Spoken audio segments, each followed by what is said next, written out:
Welcome, everybody, to this week's live broadcast on Entrepreneur and Mark Kohler Facebook and YouTube. I'm here for all of you small business owners, or with our topic today, any American that just wants to save some taxes. Now, I'm a CPA attorney, partner in a law firm, partner in an accounting firm, licensed as a CPA in, 6 or 7 states, been practicing for 20 years, written several books on this topic, and I'm going to give you the straight answers today on which tax write-offs are legit, what's crap, what's aggressive. Sometimes that's okay if you want to be aggressive, but there's a lot of tax strategies that just don't work. And people love to talk about them because they sound sexy, but it doesn't mean they work. And so we help hundreds, if not, well, we do help thousands of business owners a year in structuring their business for the best tax strategy and asset protection. And I literally ran here to the studio 5 minutes ago from meeting with a client who makes great money, works in network marketing. He's so smart. And after paying, I had to break this news to him on the call.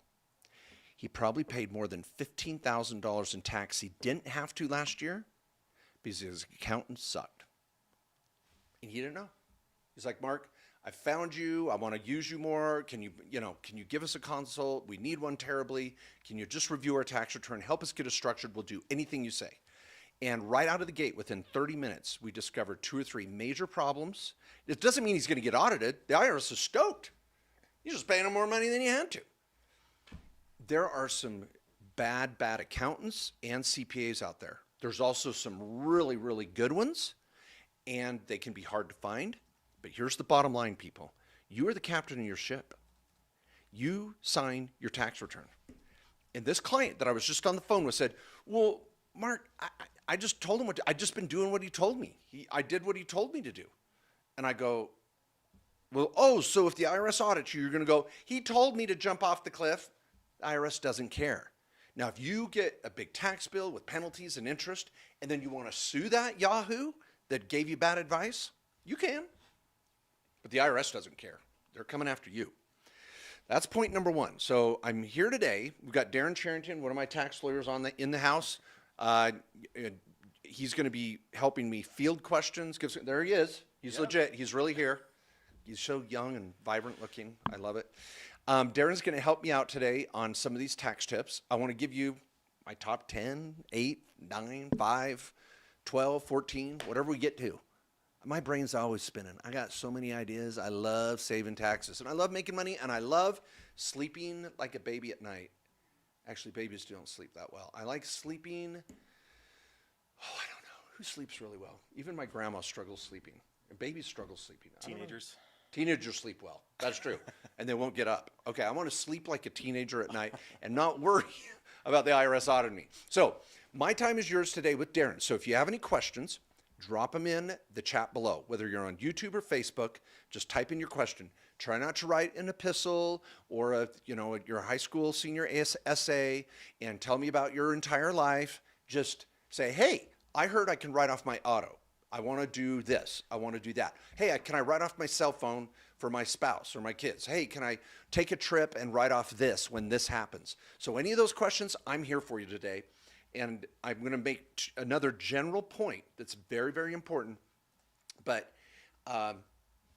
just start thinking of your questions, and I'm going to give you some ideas. In fact, number 1, what are we charged at? Good, I can pull this cord. All right.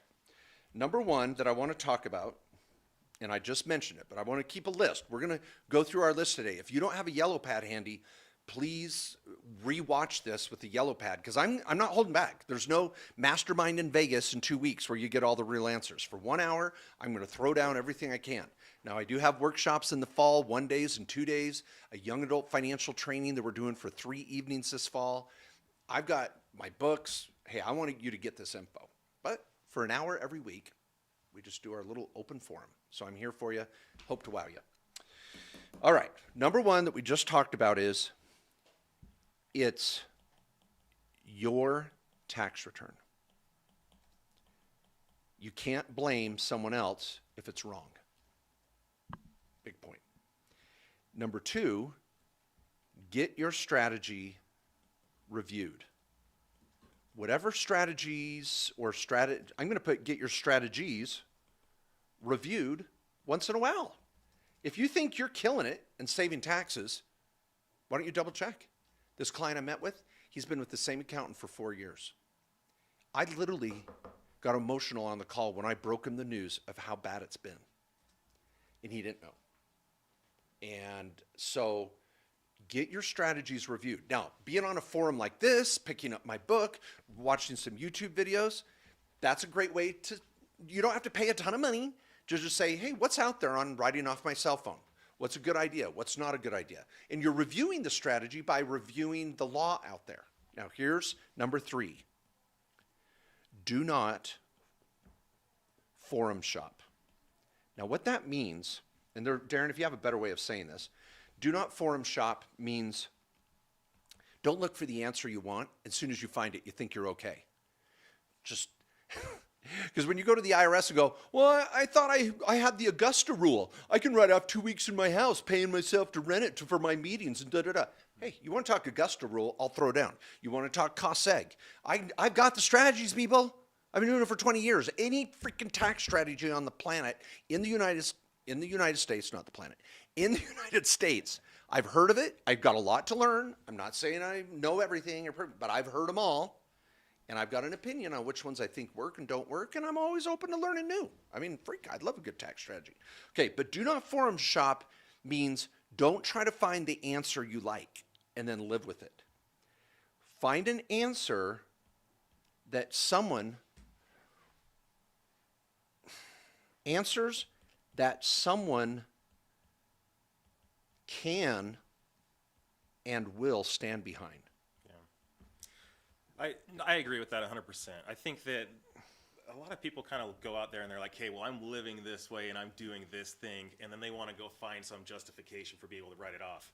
You're not going to be able to change the tax law. Yeah. You can change your facts. So stay within your circle of influence and change your facts to be able to get the best circumstances possible. Yeah, I love it. And sometimes you find out your strategy the last year sucked, but a little tweak and you're good this year. Mm-hmm. So it's not the end of the world. This client I just met with an hour ago, we're pivoting. We're making 2021. It's going to rock. It's okay. Now, when I say can, I'm going to actually put this in red. Tell me what you think of this, Darren. Can and will stand behind. See, again, if you find a little blog article or an open forum, yeah, you can write off your kids under 4 years old because I'm going to use them as a model in my social media. All right. Great idea. Great strategy. Is your tax, is that person going to do your tax return? Are they going to stand behind it? If you get audited, can you sue them if they're wrong? So make sure whoever you're getting advice from is truly going to sign your tax return. It doesn't mean they have to be a CPA.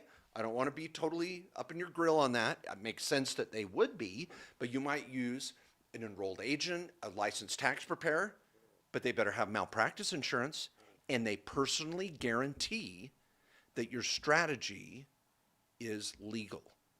Now, you can still get audited. You might have to prove receipts, but that doesn't mean your accountant was wrong. So if they are wrong, you need to be able to hold them to the fire. So whenever someone goes, yeah, I heard my friend, they're writing off their kid as a model in their business. I'm like, okay, find out who their accountant is and if they'll sign the tax return for your situation. Well, then I can't write it off. You know, who is it? Now, if the facts allow me to write off your kid as a model, I'm on board. But make sure you have someone that legitimately is licensed with malpractice insurance that's going to stand behind your tax return. And if they give you advice, so be it. And I hate it. I know some of you are watching right now. Well, I don't have to go to law school or an accountant to give advice. Sure, give the advice. But are you going to stand behind it? Are you going to sign their return? Are you personally liable if you're wrong? Well, no. Well, then shut the hell up. Sorry, gosh, that was bad. I'm going to get kicked out of here. Well, you know what? I'm out there advocating for you. Just remember, it's your tax return. Get your strategy reviewed on a regular basis, and don't forum shop. Looking for the answer you want. Make sure someone's going to stand behind it. And then go for it. You want to sue them? Cool.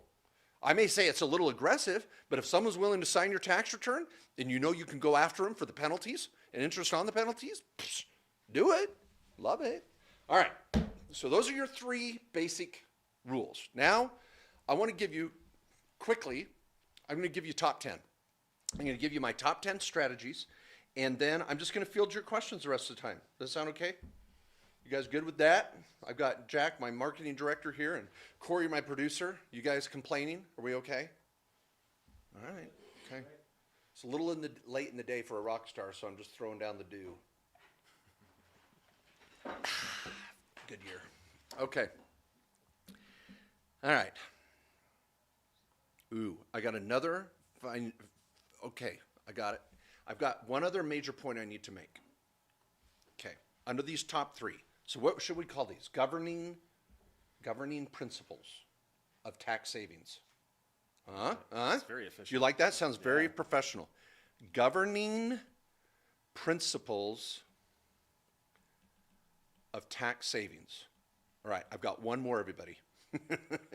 And I know I just feel like I'm a little sometimes aggressive when I say this stuff, so don't be offended. I'm trying to keep it lively and fun, tell some jokes if I can. Okay, number 4, before we go through our top 10 write-offs. If you don't have a side hustle, if you don't have a small business, if you don't have a rental property, you ain't saving diddly? I'll go with Jack Squat or Diddly Squat. Which one's better? Jack's here, so I'll go with Diddly. Yeah, we don't If you don't have a small business, a rental property, a side hustle, a side gig, whatever the hell you want to call it, if you don't have one, you are not saving diddly squat in taxes. Period. The write-offs suck for the average 1040 American. We're not getting an E rating today, are we? I think we're on the bubble. E rating is explicit rating, right? Yeah, I think I'm okay with. I think we're hell. all right. I'm okay with hell.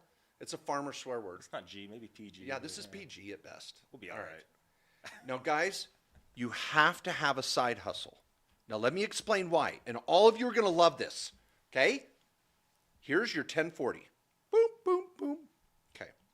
Now, I love the good old 1040 before 2 years ago, because down here on the front page was your AGI. Jack, what's that stand for? Come on. Adjusted gross income. Boy, I caught him on the spot. I'm trying to trip him up all the time.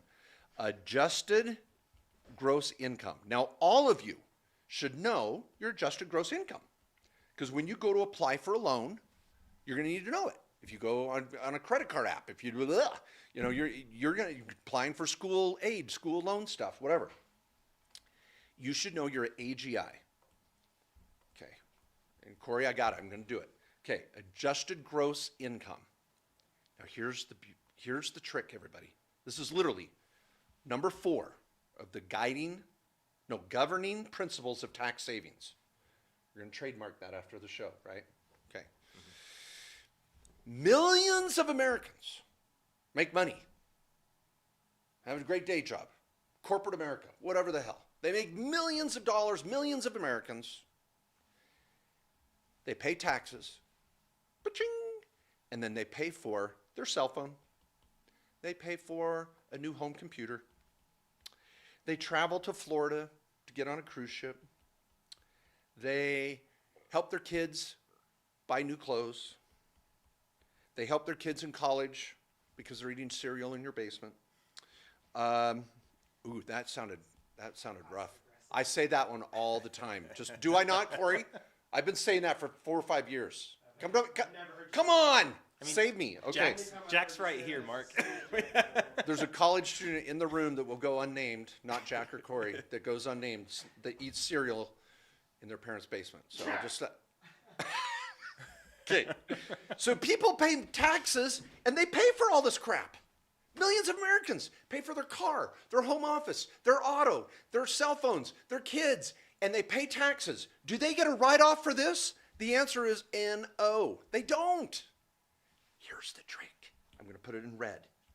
We need to start a small business on the side. I'm not saying quit your day job.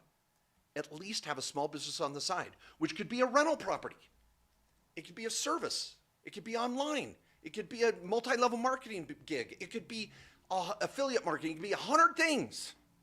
Start a small business on the side. Now I can convert these expenses down here up to above the line. This is the line. Above the line, below the line. We want write-offs above the line. So this, don't stop watching. I know some of you are like, this is too deep. No. Hang tight. This is your tax return. This is your AGI. This is the line. Any expense above the line is great. Any expense below the line sucks. That's the trick to tax savings. I want to write off your cell phone, your dining, your computer, your kids, the home office, the auto, the travel, all my top 10 write-offs. If you don't have a side gig, if you don't have a side hustle, you ain't getting diddly squat. That was terrible grammar, but it made the point. People, you've got to have something for me to work with. If you don't have anything for me to work with, I can't get you freaking write-offs. There you go. I tried to do that as dramatically as possible. Darren, do you have anything you want to add to that? This is your tax return. This is your brain on drugs. Brain on drugs down here. That was a great commercial back in the day. This is your brain on drugs. This is your brain killing it. Get a small business on the side. Then all the freaking write-offs I come up with, you're going to love them. Darren, final words. I mean, kind of like I said earlier, it's really about changing High five, your facts, is that all right? you want to do? Just high five? We can do a high five, but you have to change your facts. You can't just be like, well, I want tax write-offs, I should get them, right? Yeah. You got to have that small business. You got to have something to be able to get some expenses and actually write it off. Okay. All right. Okay. Now we're going to do my top 10. Hopefully those 4 governing principles make sense. And there's so many questions coming in here. Everybody, I got you. Okay. Let me just rattle off my top 10 write-offs. Well, I'm going to do number 1, and some of you think it's cheesy, but it's number 1. Have a small business, which, again, could even be a little rental property, even a rental, okay?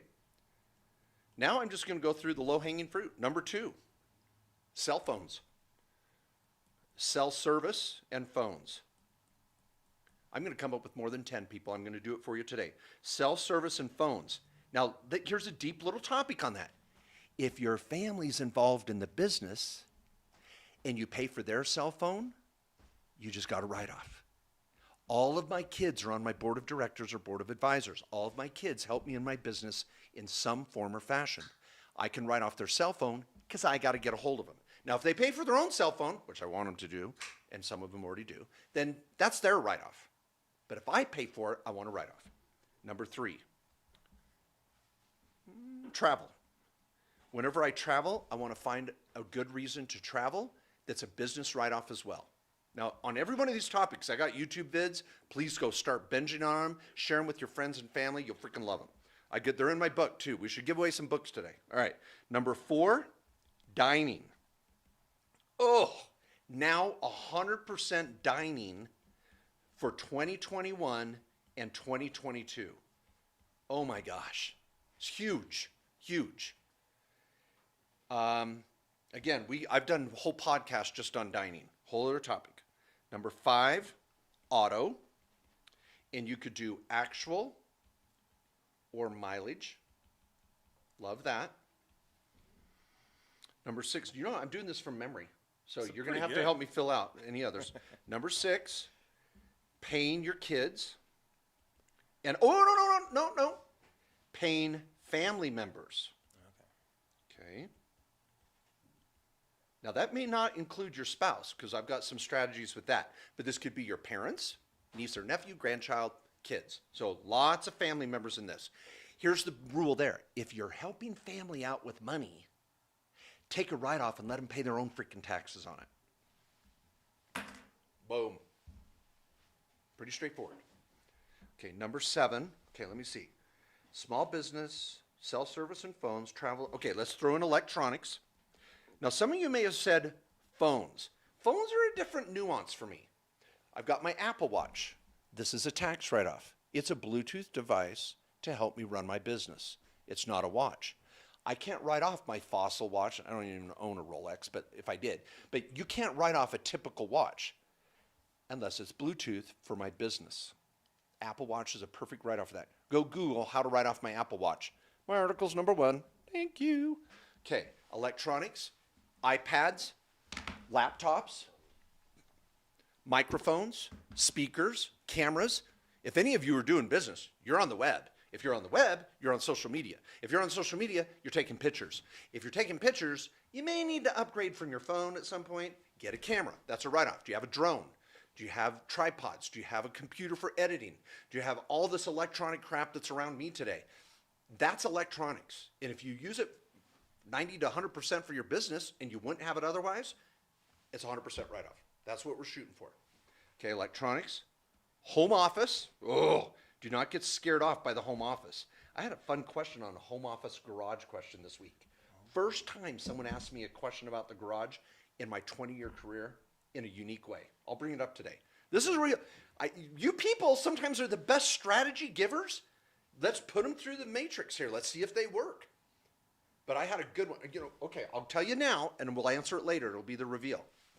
If my auto is a business vehicle, can I write off the garage that I park it in? Deep, right? Yeah. I will answer that at the end of the show. Can you wait, Jack? Are you excited? He can't wait. He can't wait. He's like, it's like anxiety on drugs over here. Okay, home office, electronics. I'm going to go with equipment and furniture. That's different than electronics. We're talking tables, desks, furniture, tools. Any of you doing rehabs or have a rental property, everything you buy at Home Depot or Lowe's, freaking write-off. So equipment and furniture. I don't need to highlight that. We could talk about all these. Okay, now I'm getting low here in my mind. Okay, 1 second. I may ask you to throw one in. Small business, self-service and phones, travel, dining, auto, paying family members, electronics, home office, equipment and furniture. Number 10, a deductible retirement account. I want to fund a retirement account and take write-offs to fund that retirement account. Now, if I'm doing a Roth strategy, I'm coming to that one. But this is possibly a deductible retirement account. That could be company mansioning with a solo 401k. You got a comment? You're looking anxious. Scroll up? No, other way. Oh, go down? Oh! Yeah. Oh, Jack comes out. He stole yours, didn't he? Well, I was waiting for it. It was, Jeez, yeah, Jack, it was right there. you're the marketing director. Sorry. Jeez. I could have come out of the gate on that one. Okay, a deductible retirement account. Jack, we will give him credit for this. He obviously reads and watches the content he produces here at the firm. Number 11, and I should have brought it up sooner, fair enough. S Corp strategy to save on FICA. The F word, FICA. Maybe that's why we're getting an E rating. FICA. What the FICA? What the FICA? Okay, are we going to go E this week? S Corp to save. I hope you guys are having fun. I'm a dork. I'm just an accountant. I'm just an accountant having fun. Any love you can give me, I appreciate it. A ha once in a while. Robert, come on. Brophy. Okay. S Corp to save on FICA. All right. And I'm going to go one more, and then I'll let you back clean up on anyone you can come up with. Retirement, deductible retirement account, S Corp to save on FICA. Number 12, make tax-free money to begin with. Why not just use your Roth account to mine for crypto? Why do it in your own name? So if we can create income in our Roth account, we don't pay tax in the first place. Make dollars tax-free in the first place. Now, I've got a hot 13, but I don't know if you're going to come up with it. You ready? Give me your number 13. Make money tax-free to begin with. Okay, what's your 13? Healthcare. Oh, I'm proud of you, dude. I'm proud of you. Are you cheating? No, of course not. Oh, my gosh. He's got his laptop open, Corey. What the hell? I got a comment, Mark. Oh, my gosh. 13, healthcare. Now, with healthcare, I think there's two strategies. I'm going to go 13 and 14. 13 is get a tax write-off for your premiums that you're paying, unless your company's covering it for you. I want you to get a write-off for any premiums and any healthcare expenses. Now, you might use an FSA, an HRA. I'll write those down. FSA, you can look those up. I've got videos on them. FSA, HRA, or itemized. I want to write off your premiums and medical expenses. That's number 13. What do you think number 14 is, cheater? I'm kind of wearing one right No, now. well, come on, throw down. You don't have it? I was gonna say I've got this shirt on. That's number 12. Buy some. That's number 12. Make money tax-free to begin with. Oh no. Hey. I was gonna say you can for marketing. Oh, Buy some oh, apparel. marketing expenses. Okay. Yeah. I'm gonna say, okay. I'm just gonna say health savings account. Oh yeah. Health savings account is a variation on medical where you can invest tax-free to pay for your medical. And you can get a tax write-off in the front. I really put the HSA and FSAs in different lines because they're so different. Health savings account. All right, HSA. Now I'm going to answer all your questions. I'm jumping to them, people. I just wanted to get my list. I'm going to finish with 15. That's Can fair. we finish 15? Yeah. Marketing expenses. Love it. I mean, you and Matt went to 25 on a podcast a couple months ago, so We did? yeah. Man, that's impressive, whoever that guy The is. Small business tax write-offs. I'll drop the link. Okay. In the You'll chat. you'll put a link? I'll drop it. Yeah. So we did 25? I think Really? you guys got to 25. I came up with 25? You had like charitable donations. Oh, charitable. Fair enough. Sponsoring like youth leagues and stuff okay. for marketing. All right. You guys went into it. So that was a podcast? Yeah. Okay, so I Yeah, did I'll put it in the now chat. I did a 25 list, and so I got to look over here. 25, a list of 25 tax write-offs with Matt Sorensen on our podcast. Darren is going to put it into the content below. Now, this is a great time before I start answering your questions to say, please subscribe.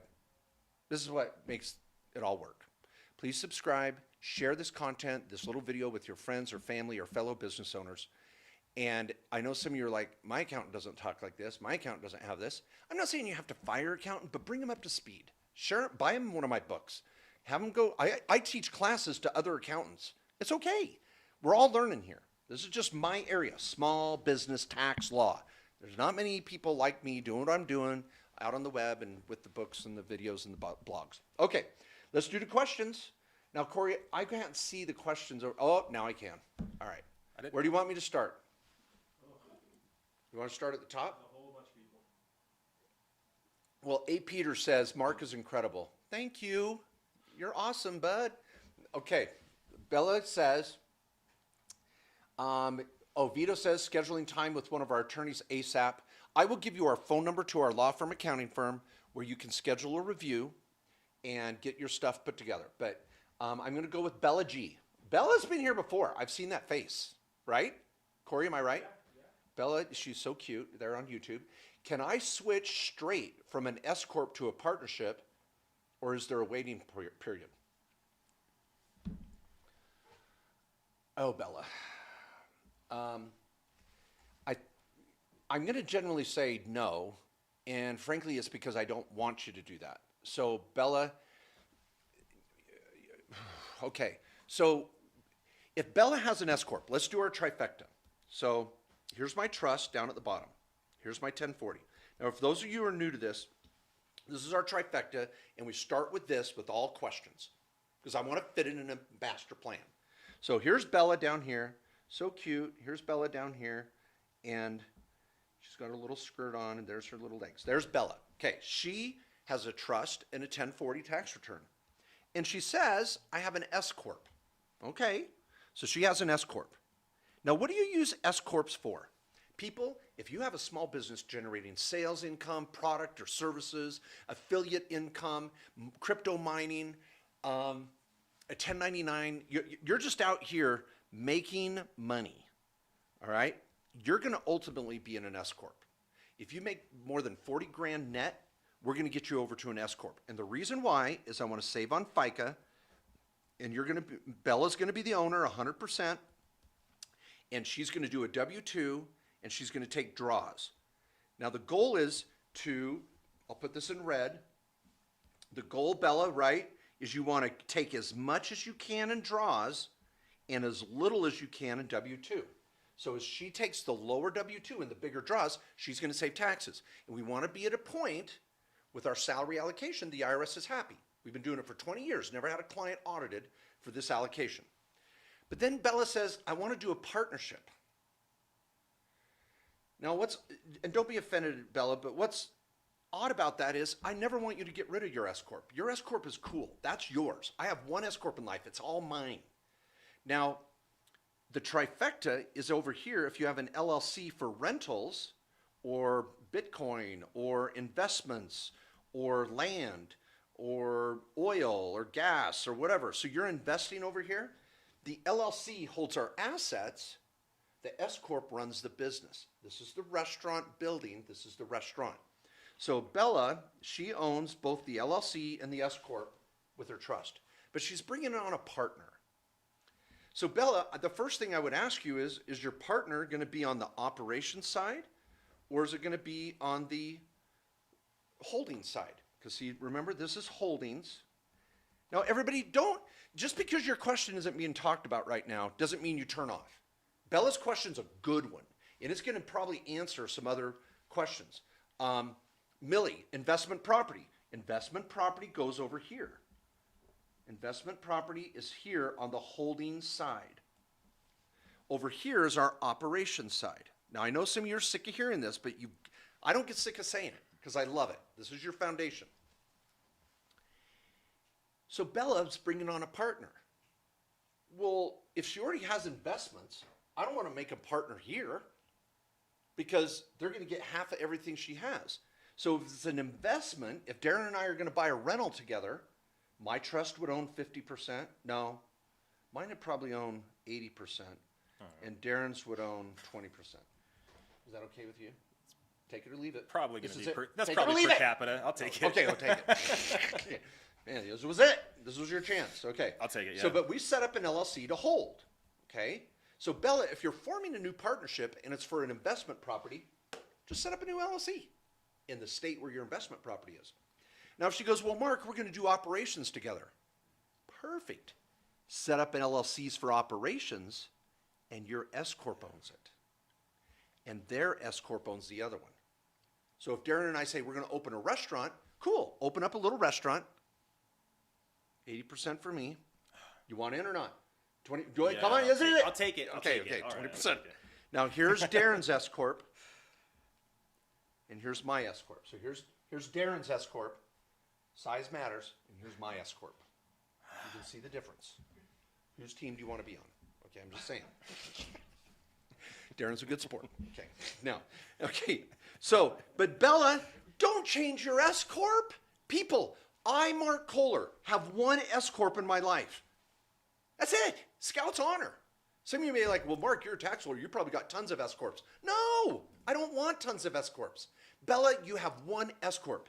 Use it for your affiliate marketing. Use it for your Etsy shop. Use it online. Use it for services, products. Have one S Corp where all your income goes. Don't give anybody a partnership over here. Now, if you go, well, I'm married. It's marital property anyway, unless you're doing a prenup. But I'm going to just, you can own it 50-50 with your spouse.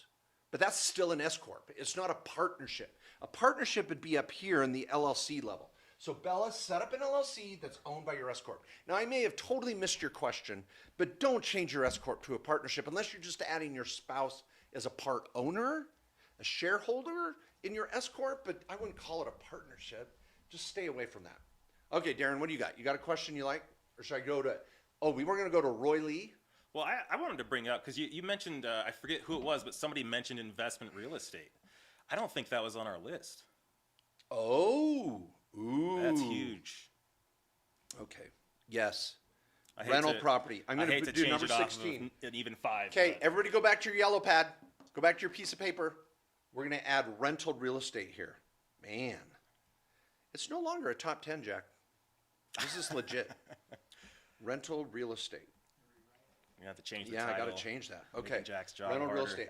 I talk about every client of mine should buy one rental a year or part thereof. Unless you're 80 years old, ready to die, be buying a freaking rental. Okay, I'm going to go over to Roy Lee. Roy Lee says, can whole life insurance be a tax write-off if they support your business? No. And people, I don't care if I get the hate mail, which will come. Whole life insurance technically works to borrow against. But it is not for everybody. But some people sell it to everybody. And I know I'm going to piss off some of you that sell whole life insurance, invest in yourself, infinite banking, blah, blah, blah, blah, blah, and you're going to borrow against it, and it's a guaranteed rate of return and all that. I get it. I know the rules. Been there, done that. But Roy Lee, be careful investing in whole life insurance as a business strategy. Not a fan, would never do it. Even if I have $10 million in the bank, I wouldn't even buy a $500,000 whole life policy. I wouldn't. Now that's me. Now some of you go, well, you need insurance. Yes, I got term. I'm a term and invest kind of guy. Well, Mark, it's guaranteed rates of return. Yeah, that 4% is pretty hot. Yeah. Yeah, I need guaranteed 3 to 4%. Woohoo! Let's party. Darren, you want to go out tonight? 3 or 4%. Oh, but you can borrow against it tax-free. Yeah, I can invest in my Roth and get that tax-free too. You know? Roy, be careful. So wait, Now- are you borrowing against your own money? Yes. Did you know that, Corey? You're borrowing out of your whole life insurance, the cash value, and paying interest back to your insurance company. It's tax-free. I get it. Technically, it works on paper. I just don't like the numbers. Now, everybody, I already pissed some people off. I'm sorry. Send the hate mail. But do this first. Go to my podcast from 2 weeks ago. It's in the, I think we did it in the IRA podcast. So it's directedira.com/podcast. And can we put it down in the link below, Corey? Can you? It just went up today. It went up today. Okay, so we did a podcast we recorded a week ago. It seems like it was 2 weeks ago, on whole life insurance versus a retirement account. And we go through it for an hour and a half almost, and we beat the crap out of it, and we also say where it's good. I'm not saying whole life is bad entirely. I said it has a place, but it's not for everybody. So if you want to, before you beat me up, go listen to that podcast. Because you, at the end of that podcast, you may say, all right, Mark, I get it. That's all I'm asking. All right. Okay, next question. What do you got? Okay, I actually really like this one from Eric Gallup. He says, should I start my own LLC or S Corps to work for my wife's business, or just be a W-2 employee to save on taxes? What do you want to say? You get first shot. Yeah, you don't have one S corporation for each couple, right? You're going to be doing a joint return most likely anyway. It's all going to be flowing down. Now, the way that you're going to be doing it, and your accountant might want you to have ownership or have some partnership there, but talk to your CPA on how you want to write it off. Yeah, I'm going to just say no and no. No and no. Did you hear that, everybody? You do not need an LLC to work for your spouse's business. Hell no. Now, you might set up a little management company. Let's put that here. A little management company to hire kids, but it does not have to be an LLC. It's just going to be a little sole prop. Okay? Very common. But you do not need an LLC. I'm going to cross that out. So you might have a little sole proprietorship to hire the kids, but you as a spouse, no LLC to work for your spouse's business. Then they said, well, but I should put my spouse on payroll to save taxes. All right, so let's say spouse is named John. So I'm going to put John on a W-2. Oh, sweet. I got a write-off because I paid an employee. Sweet, I got a write-off. And then we go down to do our joint 1040, and his W-2, oh, his W-2 came down here, and it's added to my W-2 and the K-1. Did I really save any taxes? Because I got a write-off up here, but we're going to claim it down on the 1040. You're back where you started. And worse, you had to withhold the F word on John's pay. So you paid FICA to get a write-off that does you no good. Now, I've got articles out there, when to pay your spouse. There's only 2 times you would ever pay your spouse. One, I want to pay John just enough to fund the 401k. That'd be number 1. So I'm going to pay John, and all of his pay is going to go to the 401k. Now, I don't care about the tax write-off loop here. I'm doing it so John can put money in the 401k. And what we want to talk about is the mega backdoor Roth, the mega Roth, all these strategies. I got other articles out there. Go to YouTube and type mega Roth Kohler. Woo! You're going to love it. But that's when I put John on payroll. Number 2, we need to write off medical. And I'm going to add, I'll put it in blue. I'm going to add an HRA over here. It's called HRA. So I'm going to pay John through the family management company and fund an HRA and get 100% write-off for all medical. But I can only do that if I hire my spouse through Schedule C and fund the HRA. It's in my book. I stand behind it. The IRS is good with it. Been around for years. Good to go. So this is an HRA strategy. And then in red, this is the 401k strategy. So those are the only 2 times I'm going to pay your spouse. So great question. Do not set them up in an LLC and think about those 2 reasons. Okay, my trifecta is getting ugly, so we're going to start a new one here in a minute. Okay, I get to choose a question. My turn. Oh, who do you want? Well, okay, Herb. I'm going to go to Herb and then Roman, real fast, Corey. Herb says, I want to know what it will cost to review my tax return and business situation with your firm. Okay, now I'm not trying to choose that. That's right in front of me. Corey's scrolling through them all. There's 2 types of reviews of a tax return. Everybody pay attention. There's 2 types of reviews. There's a technical review, like, is everything in the right box? Did my accountant screw up my return? I did crypto, but I didn't check and disclose that I did crypto. Do I need to amend? See, this is kind of the need to amend. Is everything where it's supposed to be type of question? And you shouldn't pay more than $300 or $400 to an accountant to do that. Now, my accounting firm, we can't even touch that till after October 15th. And that would be a technical review to determine if you amend. Now, when you get on the phone with my team and they go, hey, I want you to review my tax return. And we go, oh, this is a technical review. No, I want you to tell me what strategies are better. Okay, that's a different type of review. That's a strategy review. Now there, I'm going to say you start with one of the tax lawyers because they have a more comprehensive big picture look of your structure, your trifecta, paying the kids, the family, your S Corp, LLC. So the tax lawyer can take a bigger picture view and give you a checklist of all the strategies you might want to consider. Some clients do both. Over here is my CPA team doing a technical review, and I'd pay maybe $300 to $400 here. $300 to $400. Over here with the tax lawyer, you could be out $400 to $600. And you're going to pay more, but you're going to get a diagram, a trifecta. My attorneys build this for you online. I did it just an hour ago for my client. I built him a diagram. I gave him a checklist of like 15 things. He was like, Mark, I have never had this from a tax consultant in my entire career as an entrepreneur. And it's a bummer to hear that. But those are the 2 types. If you want to set up an appointment with my tax lawyers, you're going to be out about 4 weeks, 3 to 4 weeks. But heck, it's okay.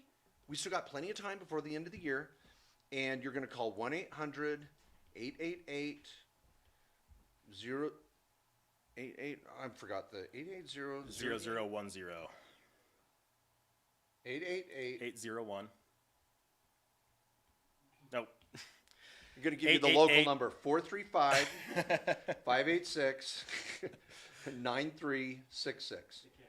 I don't think you're going to have a problem with 1-800-ISSUES. So 435-586-9366. Just call the law firm, make an appointment, Herb, any of you that want to review, have your tax return in front of us, a list of all your assets, and Darren, you could meet with Darren, and he's going to freaking just put a plan together for you. On the CPA side, wait till after October 15th, or if you call now, so you could be right after that, because we fill up with our appointments, call the accounting firm, 435-865-5866. So these are 2 different firms doing 2 different things. This is tax prep and kind of technical. Now, we're still going to do strategy sessions once you become a client, but you start your strategy here. Start here for the strategy. All right. Boom, bada bang. Okay, and then I was going to hit Roman. Okay, Roman says, can I use my self-directed IRA to purchase a property and to only put a down payment and finance the rest? Yes, Roman. All right, everybody. So let's go to our trifecta. So I have my trust. Over here, I have my ops. You may have a W-2 or an S Corp or an LLC. Who knows? That's your ops side. Over here, you may have an LLC with a rental. You may own your own home, yada, yada. But now, right here in the middle, let's say you have a Roth 401k or a Roth IRA. And Roman says, can my Roth go buy a property and get a loan to do it? And the answer is yes, all week long and on Sunday. Boom. Now, this is the shirt Darren's wearing. Okay, Corey, this is the promo moment. Go over here, shirt. Okay, see that? Directed IRA. There we go. we need bigger font. Yeah, we did. That's our trust company we set up years ago. We help clients around the country. It's got the best customer satisfaction rating in the industry right now and one of the fastest growing trust companies. We help clients take their IRA and invest it in what they want. Cryptocurrency, real estate, whatever. There we go. Oh, look at that. Zoom in. Yeah. Okay, where you want to go for that is www.directedira.com. Can you put that down in the notes too, Corey, for everybody? That's where if you want to set up a self-directed account. You can move your Merrill Lynch money, your Oppenheimer money, your Edward Jones money, whatever, get it over to an IRA where you can self-direct. It's still a Roth. There's no tax. There's no penalties. You're going to just move your Roth over here. Okay, now, Roman says, can I go buy a rental property and use a loan? Yes. Now, the steps are, you first, number one, create the IRA. Number two, either fund it or move money into it, because you got to get money in there to do it. Number three, you form an LLC. Now, some of you say, well, you can do it right out of your IRA account. Not recommended. Too much exposure to you personally. It's a train wreck waiting to happen from a management standpoint. Okay? Now, so number one, you create your account. Number two, you fund or move in money. I'm going to put create. Number three, you form LLC. That's number three. And your LLC could actually be owned by several IRAs. My Roth IRA could partner with Darren's Roth IRA. My wife's IRA could be in this. My kid's IRA. You can pool money from Roths and IRAs and HSAs. So we're going to form this LLC with all the capital you need. This is sweet, right, Roman? Okay. Now, over at directedira.com, you can download and watch our summit that we recorded 4 months ago, and we have a live summit coming up in Phoenix in 2 months. Every 6 months, we hold our semi-annual summit. You can watch a recording of it for a couple $100. For 2 days, we break down how to do all this. All right. So you form your LLC. That's number three. Then you fund the LLC. See, there's two different steps there. You have to create the LLC. Then I've got to move all the money in there, whatever I'm going to fund it with. Number five, you make an offer on a property. So you offer on a piece of real estate. Number five. And then, let's get rid of some of this mess, sorry. Let's make this look pretty. Okay, number five. That was ugly. Okay. So number five, we're going to make an offer. Number six, you're going to get a loan from a bank for the, let's say this property is worth 200. And you're going to put down most non-recourse lenders, because this has to be non-recourse. You cannot get the loan in your name. Now, it could be one of your other partners, but it can't be family or you. But you could have a partner put their own signature on that loan, but not you. And it has to be a non-recourse loan. Most of them want about 40% down. So you're looking at about 80 grand down. So as long as you have, in this example, I'm just saying in this example, you want 80 grand in your LLC from all the Roths. Get your mom's Roth, your dad's Roth, whatever. Get them all in this LLC. Come up with 80 grand. You put your 80 grand down payment, and the bank loans you the other 120. It's great. Your IRA can borrow money. That's number six. So the loan comes in at 120, your LLC has 80, and you go to close, and that's number 7, step 7, close. And the property is owned by the LLC. We've been teaching this for 20 years. So very, very common. We have, thousands of clients that have done this over the years. So if you want to learn about it, I'm just going to say right now, go to directedira.com. You can get the book, the Self-Directed IRA Handbook. You can get the summit and all that. Now, Darren, you got a question? It looks like you're smiling over there. Is it a funny one? Robert just says it's squatching time. Oh, did you want to hear this, people? Okay. If Robert's bringing it up. Was Robert? I wonder if Robert's the one. Where's my phone? Did you have it? Oh, is it plugged in? I need my phone. Oh, sorry. Okay. That could have been Robert. All right. Last week. What? Oh, I'm on that camera. Corey's telling me what camera to look at. We need one of those little red lights that tells me what camera's live. Can we get one of those? I want to be legit like everyone else. Okay. Okay. All right. Okay. I got an email from one of my fans. It could have been Robert. Last week in Michigan, Bigfoot was spotted. It's Robert. This is Robert. This is him. Okay, so Robert said, keep on squatching, Mark. Now, I grew up in the Northwest, Seattle, Washington, Oregon, all those Northwest areas. Bigfoot's kind of a big deal, and if you grew up in the Northwest, you're a believer. And if you haven't seen the documentary, Harry and the Hendersons, you need to see that, because once you see that documentary, you're going to be a total believer. Now, some may call it a docudrama, but it's pretty legit. So I even have a Sasquatch field guide for any of you that, maybe need to go out this summer. There we go, Sasquatch field guide, and go squatching. Anyway, Robert sent me a video this week. This is legit, people. Some of you just lost all your faith in me for tax advice.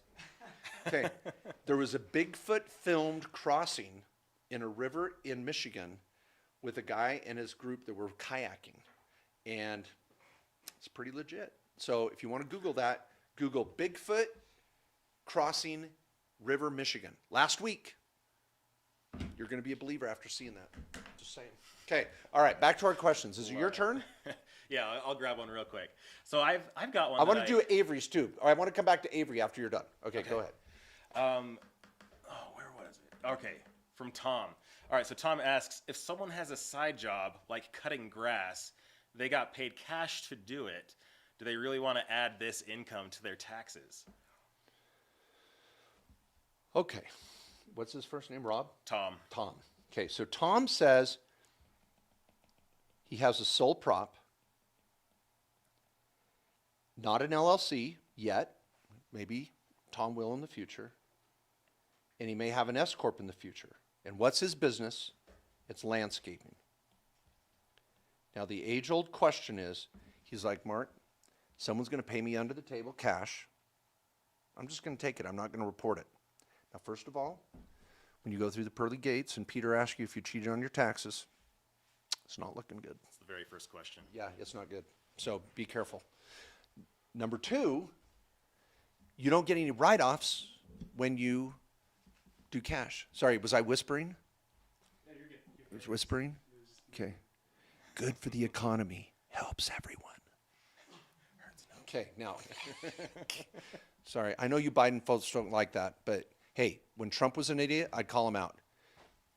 When Biden's whispering in the microphone and freaking me out, I'm going to mention it. So, people, I'm not team Trump. I'm going to stay as neutral as I can. I'm not doing team Trump or team Biden. I'm just saying both of them didn't have great things they would do on occasion. Biden whispering in the camera helps everyone. I just, okay. Anyway, okay. So Tom has a landscaping business, and he says, Mark, I don't want to claim the cash because then I'll have to pay taxes on it. But you're living under the table, which is not good, and you're not getting any write-offs. Before I comment further, Darren, it was your question. Why don't you tell them what you think? Yeah, I mean, I'd say you want to have it on there, right? Because then you can actually have the write-offs. This is the small business that you're wanting to set up. And so start growing it, start using it for other things, and be able to decrease your other taxes. Yeah. And now let's think. If some of you go, Well, Mark, let's say Tom, let's get specific. I know this argument. Yeah. Let's say Tom brings in $1,000. And if he just puts it in his pocket and doesn't claim it, fine. He'll deal with Peter at the pearly gates. Cool. But if he does put it in the sole prop and then he writes off his cell phone and his internet, which would be easy. So let's say he writes off legitimate and he's back to zero. Some of you may say, well, Mark, it didn't help any. Yeah. You're in the same spot. So did he really cheat on his taxes? Because if he took the write-offs, he'd be back where he started. Yes and no. Let me give you a few reasons why coming up above board is good. Number two, Tom, I want you to make more money, not just $1,000. Let's build this idea. And when you build it, you might be able to take write-offs like funding your own little 401k, which you can't do if you're living off the grid. So you may be paying your kids to help you with the landscaping if you have children. Now, if you pay your kids, they can fund a Roth and not pay any tax when you pay them. So you get a write-off, they don't pay taxes, and they fund a Roth. But if you're living off the grid, you can't do that. Maybe you want to pay your spouse, and your spouse wants to fund a 401k. Can't do it if you're off the grid. A lot of times when you go to get a loan and you want to refinance your loan on your home, do some other things, by claiming this income and taking write-offs, you're showing the bank you got another business. I don't want you to pay taxes on this per se, but I want you to make a lot more than $1,000, Tom. And so, you know, I think getting out of the dark and on the grid for tax purposes is only going to help you. And it allows you to build maybe business credit, more loans, just be a better business owner by getting legit.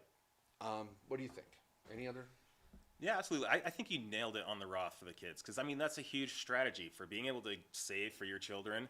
The nice thing about a Roth is you put those contributions in, and you can still take those contributions out later. All right, you can't take the gains, but your kids can be able to take those contributions. So it's a supercharged savings account for later on. Now, before someone at the IRS or the CID, which is the Criminal Investigation Division, starts to watch this video, what I'm about to say is a joke, but it's also a little true. Tom, this is how you launder money. Tom, you got to put the money through a business that's legit. Because if you don't have a business, where'd this money come from? And it doesn't look good. And so I joke about it, saying you're laundering your money by running it through a legit business tax return. And that's true. You want to get on the grid. Example. I got asked to do a little presentation down in Las Vegas. There was one of my business owners. He ran a club, unnamed.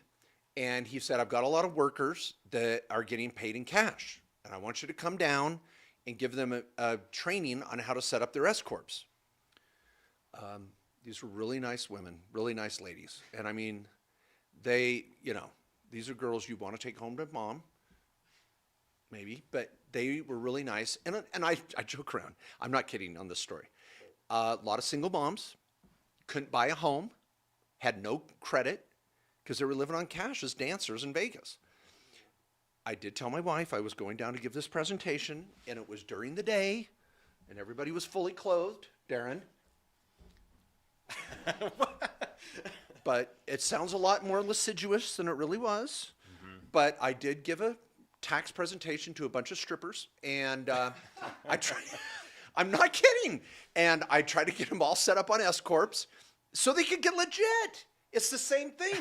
Now, Tom, doing landscaping is not as exciting as being a pole dancer, but it's the same point. People, if you're doing a business on the side that's just paying you in cash, I mean, I used to be a dancer, I know the feeling, and you want to, that was a joke. Now, you want to get your business legit because it allows you to build credit. It allows you to get a home loan. It allowed a lot of these ladies to get health care, to set up retirement accounts for themselves and their kids. And all joking aside, it was a very serious meeting. It was, because these ladies are like, we're in the dark out here. We're under the table. It's not fair. And we want to get legitimate on the grid. And so we made sure they had S Corps and they were making their deposits in the morning from their cash at night. So what? I was providing a public service. It's great. No, it's great. Are you going to start Gosh. selling like MJK boxers and briefs on your website now? Yeah, I'm Adam and Eve. I'm available for a sponsorship. Just want to throw that out. Okay, now. Okay, all right. Avery asked a question. She says, Mark, can you explain reasonable compensation in regards to a trust? Thanks in advance. Avery, now bless your heart. I'm not trying to beat you up. I have no idea what you're talking about. Because a trust, and I don't mean that rudely, I'm teasing a little bit here. Avery, a trust does not do any compensation. There's no comp in a trust. It's a see-through trust. You're going to just do your 1040. Reasonable comp is up here at your S Corp. That's where I'm worried about your reasonable compensation. So your S Corp is owned by your trust, but your trust is not giving you compensation. Your S Corp is. Now, if you want to know reasonable comp on an S Corp, I have created what's called the Kohler Payroll Matrix that's taking over America. Not really, but some accountants think it's kind of cool. All right. So here's what the rule is. Some do. Some do. Taking over small circles of America. Yeah. Yeah. I mean, this is a topic at all sorts of CPA parties. I mean, this is a big deal. What was his name, Morales, that was in Ghostbusters? What was his first name? The actor that was the little accountant that lived down the hall from Sigourney Weaver. He's like, yeah, we're having a party tonight. All my CPA buddies. You know, he's the first CPA that made it to the golden screen. All right, okay. Now, here's the deal. Did you watch Ghostbusters? That's how I know it. I remember my movies. Okay, all right. So some of you may say, well, I don't want to take 100% of my profit. So let's say this is your profit. No. I'm going to be more accurate. You CPAs out there. I'm going to call this draws from your S Corp. So Bella, Avery, if you're asking about reason, I wrote Bella here, sorry. Draws from your S Corp, not your S Bella. Okay, here's your S Corp. Whatever you take out of your S Corp, you're required to take a reasonable salary. That's cool. So here's my S, and let's say you bring in 100 grand, you have 40 grand in expenses, and we write off everything under the sun, my 16 strategies, and your S Corp's here, and you net 60, and you take out 60 grand in draws. Okay? This is bread and butter America, saving taxes. Here, you're going to pay the FICA if you don't have an S Corp, and that's at 15%. So you're going to spend 9 grand in FICA.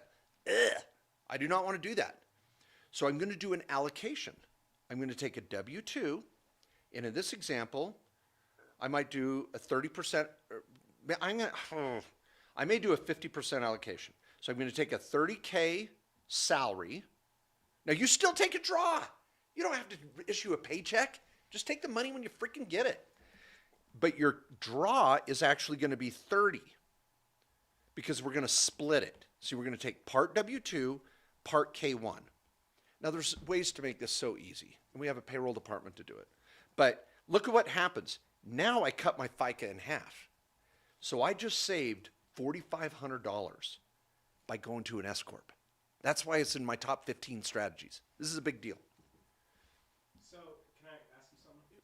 Hold it. You're going to ask a question, Corey? Well, for the K1, can you just do lower draw and take a higher salary? Yeah. Well, why would you want to do that?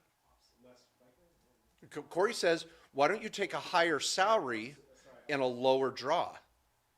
Well, then I'm paying more FICA. So, but I think what Corey meant, right, Corey? Switch it around. He says, well, I want to take the lowest possible salary and the highest possible K1. I want to split my draw. So W-2, low as possible.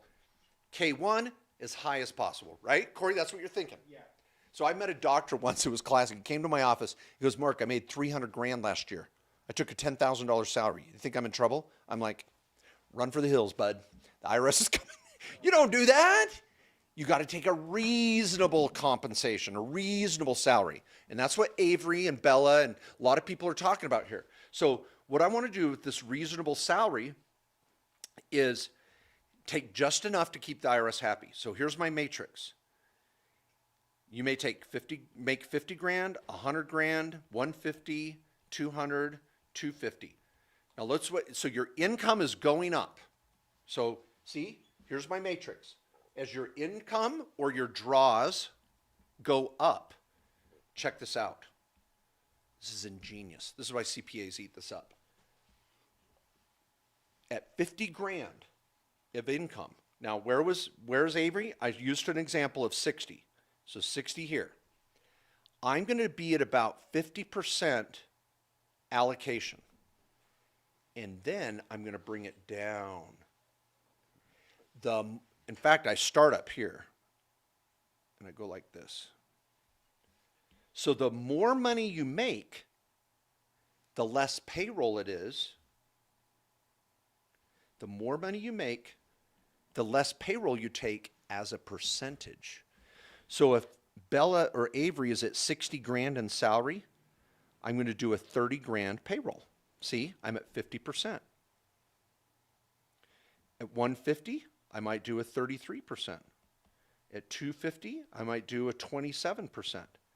I flatline usually at 20%. So I have someone making 500 grand in draws, I do a salary of 100. I have never had an IRS agent audit my clients for this, knock on wood. And I go to every reasonable comp seminar every year. I just had a client go through an audit in California. The agent said, love it. I've had ex-IRS agents on my show, love it. Now, this is a starting point. That's my disclaimer. Because the less work you do, the more this could be goodwill and your payroll is lower. The more work you do, I might adjust the matrix. But anyway, okay, we got to answer questions quick. But do you want to do one fast? Yep, I got Okay, one. rapid fire. Let's just do rapid fire now. Okay, Ilyana Beatty, I think. I own 2 restaurants. My accountant had me form a third company as a management company. I'm supposed to pay a management fee to the management company and pay myself from the management company. Does that sound right?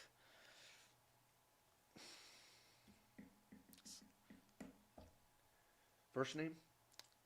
Ilyana. I think overkill. Yeah. Don't you? I think so. So she has 2 restaurants, 1 and 2. We're on the ops side, and they set up a management company, and then she does her W-2 here.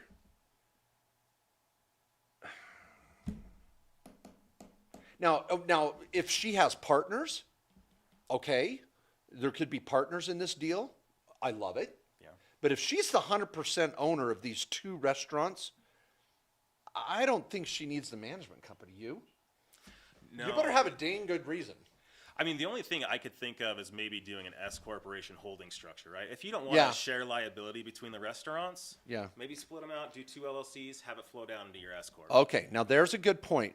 What's her name again? Ilyana. Eliana, I'm sorry. My brain's thinking about your question.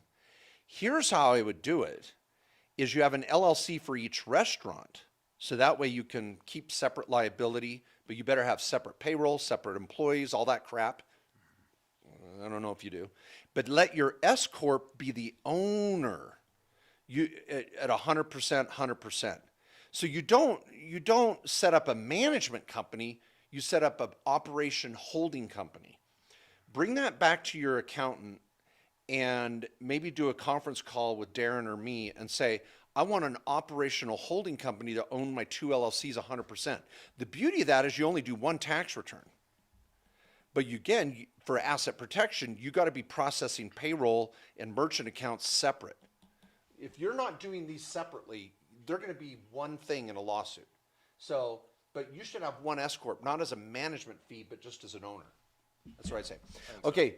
Can I do another one? Boriana, you want to do another fast one? Well, it's Go. kind of the same diagram. So David was asking if 2 spouses have their own businesses, is it better for each spouse to have an S corp or to funnel everything into a single S corp?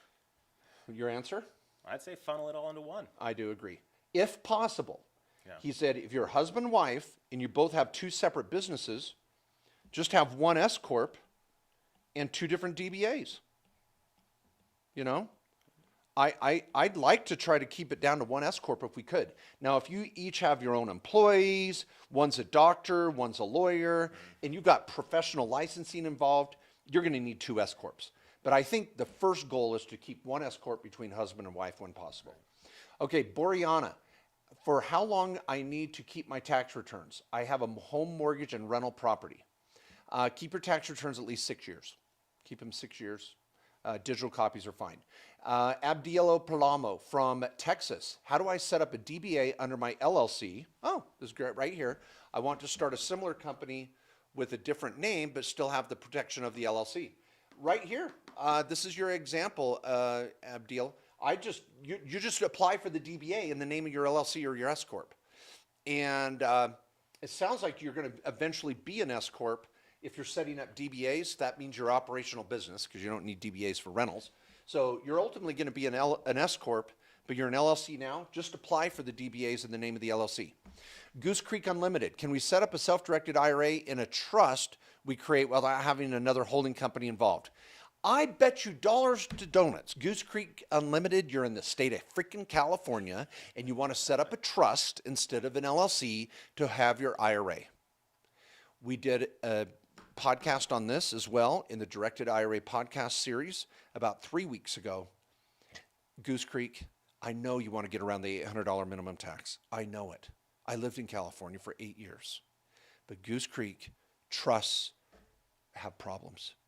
And people that are selling them want to sell them because they want to make it sound sexy that you don't need an LLC, and they're going to sell you on this all day long. And they're going to tell you on their website that it's okay. Now, Goose Creek, if you have a real law firm doing a real trust for your IRA, and they can promise you that you're not going to have tax problems or liability issues for yourself with the trust, and they think it's going to be all this easier, have them put it in writing and stand behind it. And how much are they charging you? By the time you're done, a freaking LLC could do the trick. We just don't do it. Goose Creek, everybody out there, if I could set up a trust for your IRA to do investments and not have exposure for liability and keep it simple for tax purposes and the IRS not have an issue, do you think we'd be doing it? We'd be selling them all day long like candy. We got the skills, Goose Creek, but we don't think it works. And someone else is disagreeing with me out there right now. I get it. I know. Listen to our podcast 3 to 4 weeks ago. Trust. Jess Ham says, I'm not spamming. Serious question. When tax credited Section 179 for auto, is there a lump sum payment refunded from the IRS? When to expect the payment? Jess, great question. The 179 deduction is not a credit. The 179 is a deduction, but it cannot allow you to go into the negative to create a tax credit or a tax refund. So Jess, I like what you're thinking, but the 179 can bring your income to zero, but it cannot bring you to a loss that you can use as a credit against other income to generate a refund. So I know what you're thinking. 179 won't let you do it. Now you may say, will bonus depreciation put me into a loss? Yes. So think about bonus depreciation instead of a 179, and you're going to be able to generate a bigger loss that you could generate a refund from. But there's no credit. Don't be thinking credit anywhere in this equation. Okay, Darren. Okay. Sorry, Eric's the man. I was reading one of his comments. Okay, Doug Sager says, how much should the owner of the S Corp wage herself in wages to max out the 401k and profit sharing? S Corp nets 500 grand. Okay, Doug, I love this. Okay, everybody, you ready?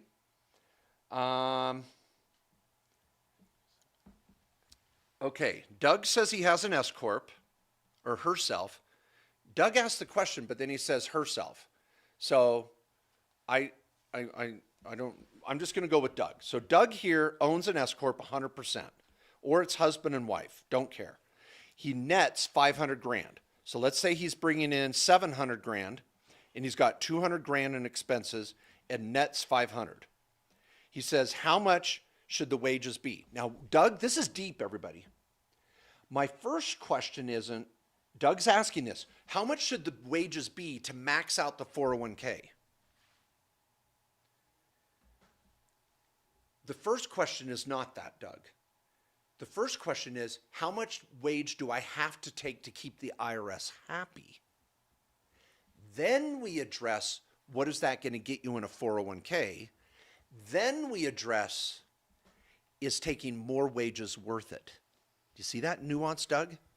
So question one is, Q1, what do I have to take? So hopefully some of you appreciate this. I can get really technical.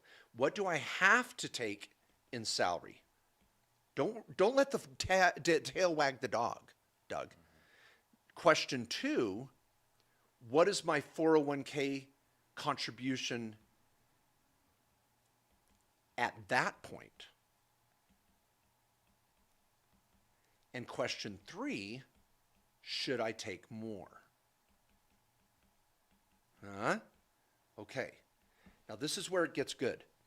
Question one, and I'll go with red on this. Well, first, we know we've got some facts here. Doug is 100% owner and he makes 500 grand. Let's go back to the matrix.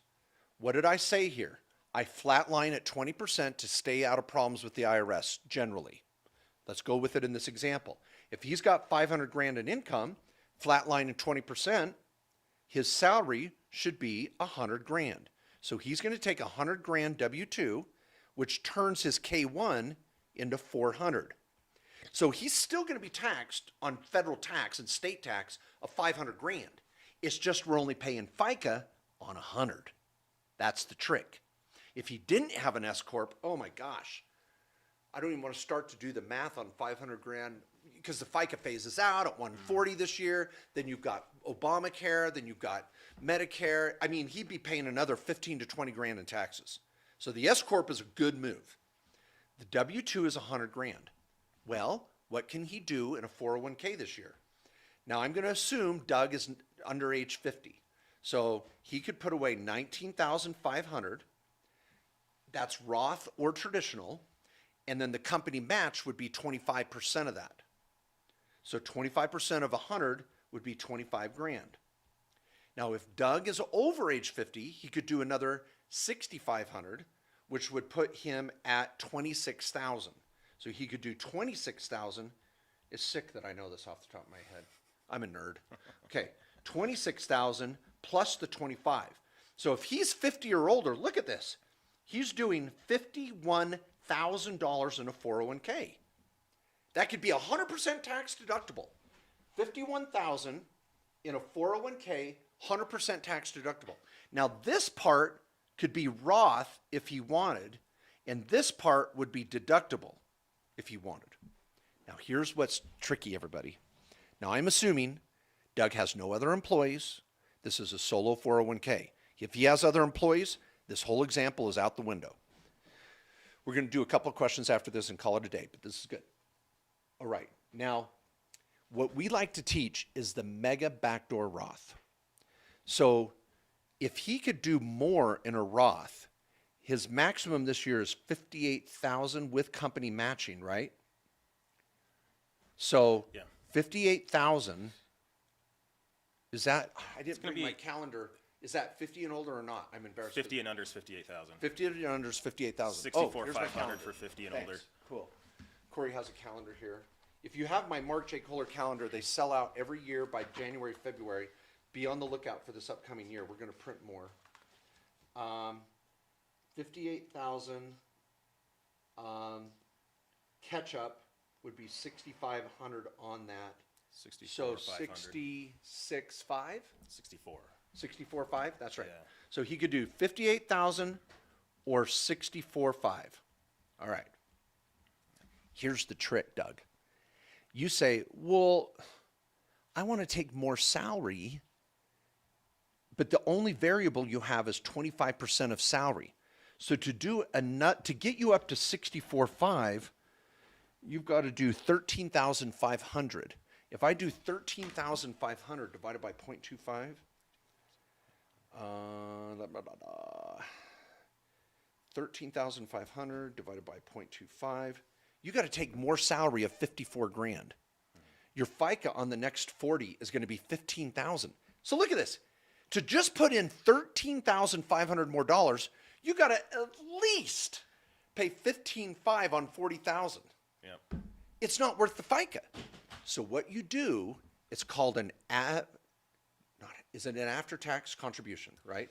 Non-deductible is the Roth. Non-deductible employee contribution, or after-tax employee contribution. So you that's do what's called an after-tax right. Employee contribution. employee contribution. Write this down, Doug. That lets you do the other 13.5, and then you don't get a deduction, and you immediately convert it to Roth on day 2. That gets you up to the 64.5. So everybody, the moral of the story here is, don't let the tail wag the dog. Let you choose with minimal salary you have to take, and then let us work some magic. Don't just go out and take the biggest salary. I had a client I met today that took this was literally today. They had a $230,000 salary and a $36,000 K1. Oh. That's almost malpractice. That is so bad. It was literally today. I couldn't tell them how much they'd lost in taxes. I couldn't do it because it was water under the bridge. Yeah. So people, this is of extreme importance if you're an S Corp. Okay, now in summary, we'll do one last question, and I want to say this. Please, again, subscribe on YouTube, share the vid, let people know what you're learning here. It's so powerful. It's changing people's lives. We love it. So exciting. I have tax lawyers that watch this and go, this is freaking awesome. Did you learn this at your last law firm you were at? I was doing patents. Yeah, but I didn't learn they it were at jerks. all. Yeah, you didn't learn it at all. All right, okay. Okay, you get to choose the last question. Make it a good one that most people would enjoy. Yeah, I like this one. So from China, that's her name. Oh, her name's China. We're not really going to China. No. Okay, all right. Maybe. I don't know. She says, if I run a social media management company that's an LLC, should I switch to a corporation? Ooh, I love it. Social media management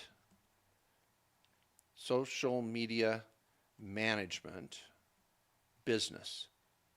Okay, so we know that's operational, and she's running it into an LLC. Question, should I be an S Corp? Yeah, she Darren, didn't what do you have think? She didn't have the S on there. Okay. Definitely not a C Corp. Yeah.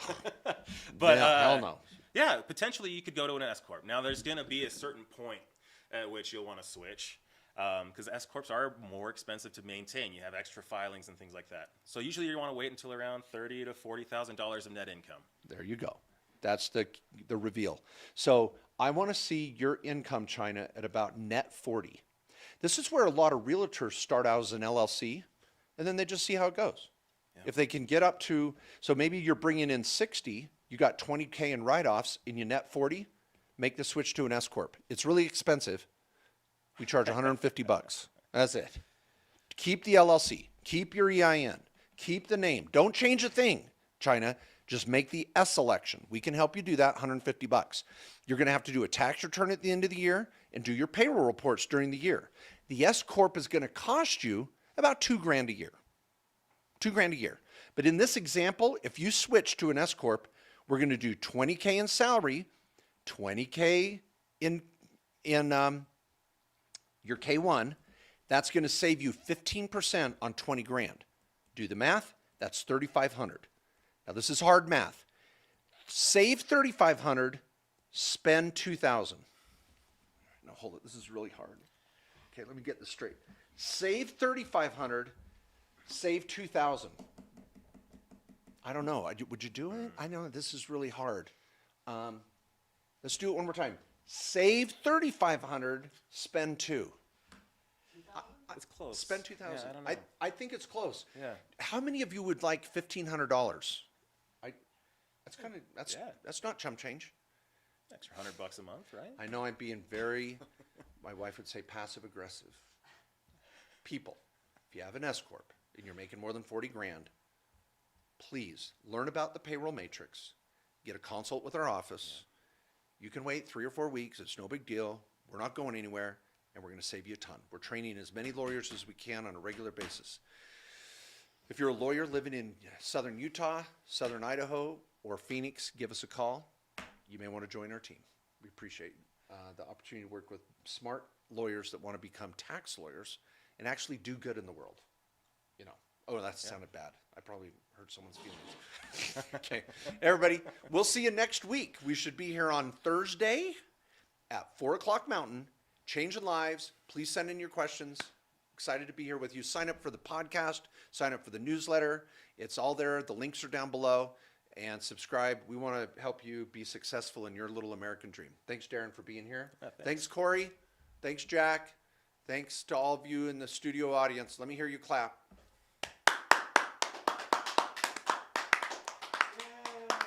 That was it. That was the studio audience is out of control. Okay. Thanks, everybody. See you next week.